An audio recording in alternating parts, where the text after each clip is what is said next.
Il est animateur départemental de la campagne de François Hollande et secrétaire de section de Dijon. Je vous demande d'applaudir bien fort Laurent Grandguillaume.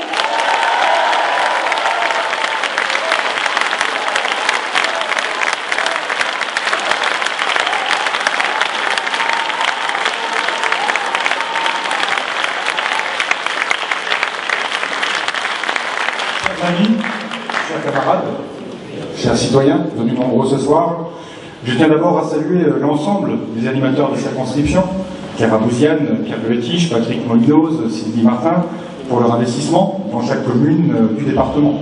Saluer aussi, bien évidemment, François Patria, sénateur président du Conseil régional de Bourgogne, François Rebsamen, sénateur maire de Dijon, Isabelle Lajoux, qui est la responsable de l'Union départementale des élus socialistes et républicains, Claude Tarciot, député de Côte d'Or, et puis bien évidemment Jean-Claude Robert, président du groupe des Forces Progrès, tous les conseillers généraux présents, les maires de l'agglomération, Jean Monin, Michel Bachelard, Jean Paulès, et puis bien évidemment Daniel Cadou, qui était le président de la haute autorité des primaires, et qui nous a beaucoup aidé notamment pour la réussite des primaires.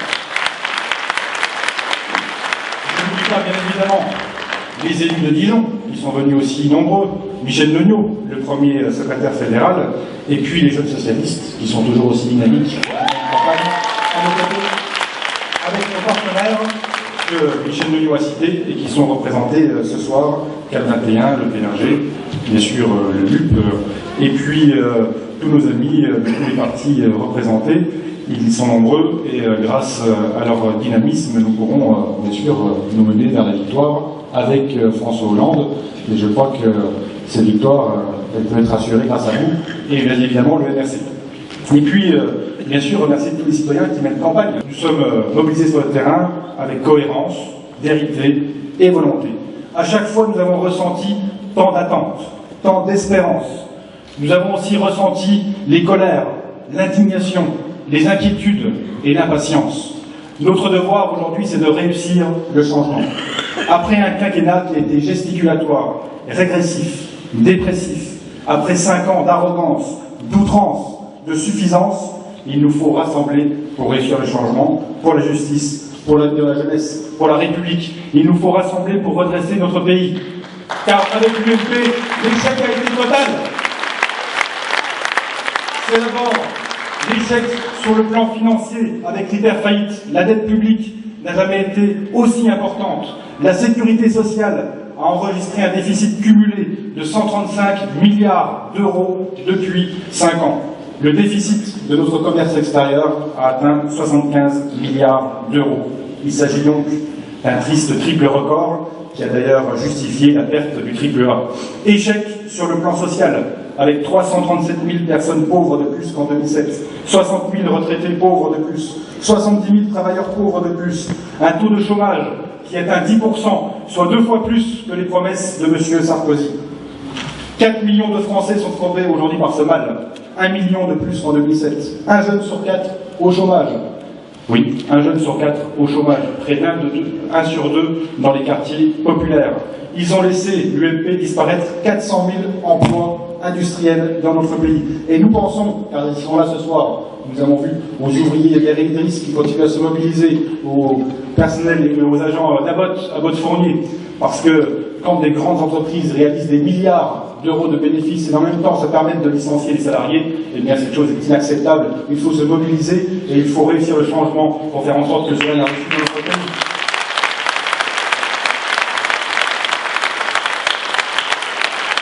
Alors avec François Hollande, nous reviendrons sur la défiscalisation des heures supplémentaires. Nous modulerons l'impôt des entreprises. Nous créerons le contrat de génération. Nous créerons 150 000 emplois d'avenir. Nous appliquerons l'égalité professionnelle entre les femmes et les hommes dans l'entreprise. Nous lutterons contre les licenciements boursiers. Échec aussi sur le pouvoir d'achat, avec plus de 8 millions de Français en situation de précarité énergétique. Une pauvreté qui n'a jamais été aussi forte. Les patrons du CAC 40 se sont augmentés de 34%. Les patrons des grands groupes bancaires se sont augmentés de plus de 40%. Nous augmenterons nous-mêmes à la rentrée, par décret, au mois de mai, l'allocation de rentrée scolaire de 25%. Nous mettrons en place un système de caution solidaire pour les jeunes.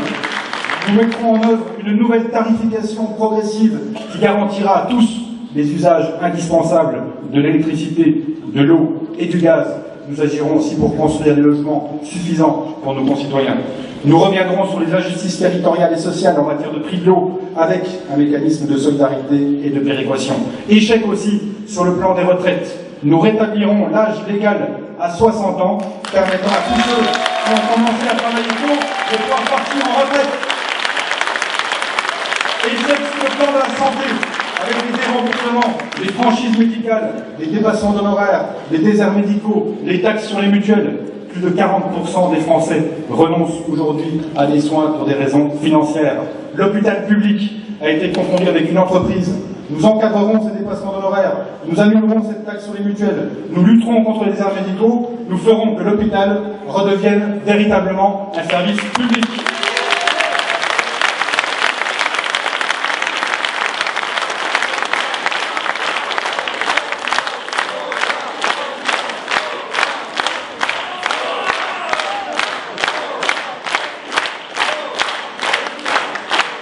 Échec sur un sujet dont on parle peu dans cette campagne qui est très important. Échec sur le plan du handicap.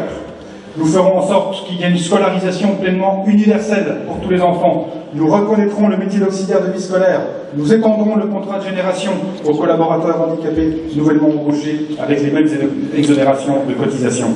Échec aussi sur le plan de l'égalité, avec la casse du service public dans la police, dans la gendarmerie, dans l'école, dans la justice, dans l'école, 77 000 suppressions de postes.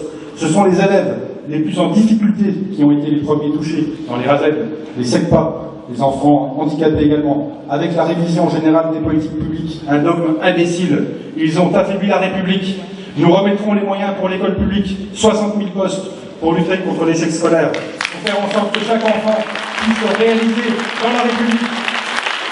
Le déterminisme, au hasard et à la fatalité, nous imposerons l'égalité et la raison.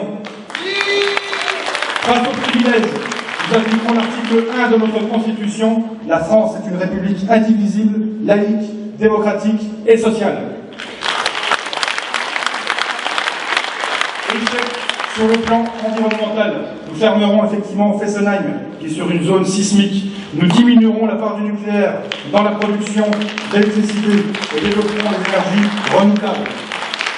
Pour se justifier d'ailleurs, Nicolas Sarkozy a encore menti en disant qu'il s'était rendu à Fukushima.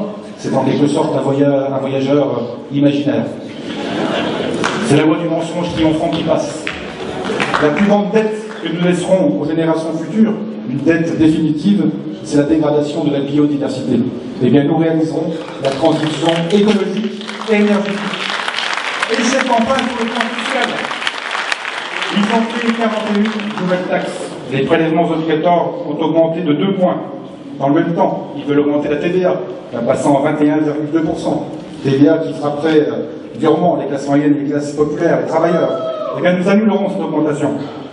Il faut ajouter que 200 000 foyers fiscaux, parmi les plus modestes, vont se retrouver redevables de l'impôt sur le revenu parce que ce barème, le barème de cet impôt n'a pas été indexé sur l'inflation. Eh bien, les impôts ont augmenté pour tous, sauf pour les rentiers qui ont bénéficié de l'allègement de l'ISF, le bouclier fiscal. Chaque milliardaire en France a reçu un chèque minimal annuel de 12 millions d'euros avec Nicolas Sarkozy. C'est 75 milliards d'euros qui ont été offerts au total pour les plus riches. Et bien nous rétablirons la justice fiscale. Nous imposerons le capital comme le travail. Nous plafonnerons les niches fiscales. Nous appliquerons le taux de 75% aux revenus supérieurs à 1 million d'euros. On entend dire ici là que les riches s'exileraient dans ce cas. Mais comment font tous les salariés qui le 15 du mois n'ont pas de quoi finir le mois car leur salaire n'augmente pas? Est-ce qu'ils s'exilent? Pas du tout. Non, ils restent, ils travaillent, ils servent leur pays, car eux ne s'enrichissent pas en dormant. Échec enfin sur le plan européen, avec l'austérité. L'Europe nous doit dire renonce à la croissance, ni à la prospérité, ni à l'ambition. On est socialistes à partir du moment où on a cessé de dire c'est l'ordre des choses et il a toujours été ainsi. C'est Léon Blum qui le disait. Et il avait raison. Échec sur le plan de la République, avec l'indépendance de la justice que nous remettrons en marche, l'indépendance des médias, l'équilibre entre les pouvoirs, la réforme aussi du statut pénal du chef de l'État. Vous constaterez qu'il n'y a jamais de contrepartie avec Nicolas Sarkozy. il n'y a jamais de contrepartie pour les plus riches, mais il y a toujours pour les classes moyennes et les classes populaires. Deux exemples, les banques, des centaines de milliards d'euros qui ont été versés en termes de liquidité pour les banques. Mais dans le même temps, quelles ont été les contreparties qui ont été demandées aux banques? Aucune. Est-ce que vos frais bancaires ont diminué? Nullement. Est-ce qu'il y a moins de surendettement pour les familles dans notre pays? Non. Non. Et pour autant, les patrons des grands établissements bancaires se sont augmentés de plus de 40%. Par contre, des contreparties, il y en a toujours pour les classes moyennes et pour les travailleurs. Quand la loi TEPA a mis en œuvre la défiscalisation des heures supplémentaires, qu'est-ce qui s'est passé? Dans le même temps, ils ont réintégré les heures supplémentaires dans le calcul pour la prime pour l'emploi. Et dans le même temps, beaucoup de travailleurs ont perdu la prime pour l'emploi. Donc vous voyez bien qu'il y a toujours des contreparties pour les travailleurs, mais jamais pour les plus riches. La droite aime tant le pouvoir qu'elle est prête à tout pour le conserver. La gauche ne peut accéder au pouvoir comme cela par surprise. Elle le fera, au contraire, avec ambition. Nous n'avons pas besoin de la glaciation au pouvoir, mais nous avons besoin de l'imagination. Nous devons faire que la gauche rencontre la France pour changer son avenir. Nous sommes face aux forces de l'argent, au pouvoir de la finance. Nous devons changer de président, changer de politique, changer d'avenir. La droite, à qui les forces de l'argent ont rappelé la nécessité de défendre leurs intérêts communs, espère la désespérance, espère le découragement, espère la résignation. Le 22 avril, nous devrons vaincre l'abstention. C'est notre devoir, c'est notre responsabilité. Le 22 avril, la voix d'un ouvrier sera équivalente à celle d'un patron du CAC 40. Le 22 avril, la voix d'un demandeur d'emploi sera équivalente au patron des fonds de pension. Le 22 avril, celle d'une personne surendettée sera équivalente à celle d'un patron d'un établissement financier. Oui, c'est un homme, une femme, une voix. Et si certains sont plus riches que nous, nous sommes plus nombreux qu'eux. Alors nous gagnerons. Nous sommes la force de la démocratie. Nous sommes tous puissants. Nous sommes sans suffrage. Alors votons. Votons pour le changement. Votons pour la jeunesse de notre pays. Votons pour la justice. Votons pour l'égalité. Votons pour la République. Rouvrons le chemin d'espérance. Votons François Hollande.